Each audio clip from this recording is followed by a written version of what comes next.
ان ذاکرین کی ذرا بات سنیے، کیا فرما رہے ہیں، ان کا مقصد کیا ہے، یہ لوگوں کو کیا بتانا چاہتے ہیں۔ یہ فلسفہ ہے، لیڈر وہ بڑا نہیں ہوتا جس کے پاس بندے زیادہ ہوں، لیڈر وہ بڑا ہوتا ہے جس کے پاس جتنے ہو سارے پکے ہوں، جس کے پاس جتنے ہو سارے مخلص ہوں۔ اسلام کے دامن میں دو بڑے لیڈر ہیں، ایک کا نام ہے محمد، ایک کا نام ہے حسین، دونوں میں بڑا کون ہے؟ فیصلہ تو آپ کری کہ ان کی روشنی ہے، دن کی روشنی میں اسلام قبول کرنے کا وقت ہے۔ محمد بلاتا ہے آؤ، آتا کوئی نہیں۔ حسین رات کے اندھیرے میں چراغ بجھا کے کہتے ہیں جاؤ، جاتا کوئی نہیں۔ نیاز بیگ میں تیرے معیار نو سلام کرا اور جڑے باہر بیٹھے رزق حلال کرو، ہاتھ بلند نہ رہے۔ ہائے دری جتنے بھی نبی ہیں سب عباس کے فقیر ہیں، جتنے بھی نبی ہیں سب عباس کے فقیر ہیں۔ یہ صحابہ کرام کی تو آئے دن گستاخیاں کرتے رہتے ہیں۔ یہ ایسے بدبخت اور ذلیل لوگ ہیں جو نبیوں اور رسولوں کو یہ لوگ نہیں چھوڑتے ہیں، جن کے بارے میں اللہ تعالیٰ نے قرآن مجید میں فرمایا وَكُلًّا فَضَّلْنَا عَلَى الْعَالَمِينَ، ہم نے ہر ایک کو جہان والوں پر فضیلت دی۔ نبیوں کا مقام اور مرتبہ اتنا ہے کہ کوئی غیر نبی کو پہنچ ہی نہیں سکتا۔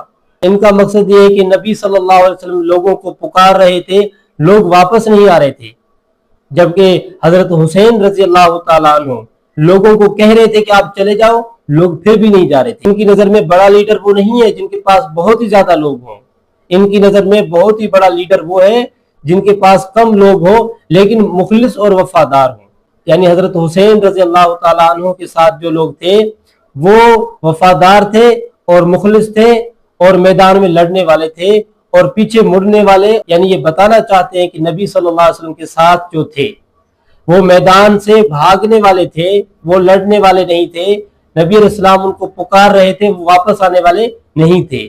اس لیے بڑا لیڈر ان کی نظر میں حضرت حسین رضی اللہ تعالیٰ عنہ ہے۔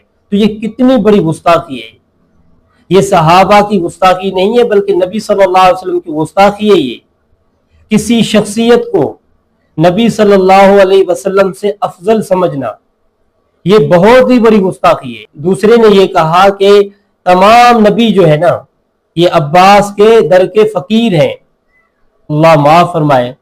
یہ ایسے ظالم لوگ ہیں، ان کا کام صرف یہ ہے کہ اپنی زبانوں سے، اپنے منہ سے صرف کفر ہی بکتے رہتے ہیں، ان کے علاوہ ان کی زبانوں سے کچھ نہیں نکلتا۔ ان کا مقصد یہ ہے کہ دنیا کی جو عظیم ہستیاں ہیں، دنیا میں جو سب سے بلند اور مقام رکھنے والے لوگ ہیں، وہ صرف ان کی نظر میں وہ اہل بیت ہیں۔